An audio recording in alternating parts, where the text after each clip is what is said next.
سوئی southern gas company limited سے وابستہ یونین انصاف جفاکش یونین کے مرکزی عہدیداران چیئرمین عادل حسین، صدر انور خٹک، انور بلوچ، فیصل احمد خان، ارشاد منگی، شعیب احمد اور محمد جنید کا Sui southern gas company limited Thatta zone اور حیدرآباد ریجن کے دوستوں سے ملاقات۔ ٹھٹا میں یونین رہنما جاوید لطیف میمن، سلیم قریشی، پرویز میمن اور نجیب اللہ جنیجو سے ملاقات کی،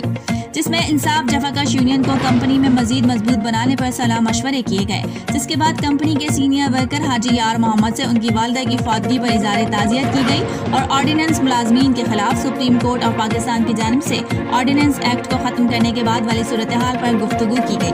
انصاف جفاکش یونین کی جانب سے آرڈیننس امپلائیز کو ہر ممکن تعاون کی یقین دہانی کرائی گئی، جبکہ حیدرآباد میں کمپنی کے دوستوں محمد عامر، قربان جنیجو اور مشتاق میمن سمیت سینکڑوں ملازمین سے ملاقات کی۔ یونین اسٹرکچر کو فعال اور مضبوط بنانے پر اتفاق کیا گیا۔ رپورٹ عبدالحفیظ نوریو، ٹھٹا۔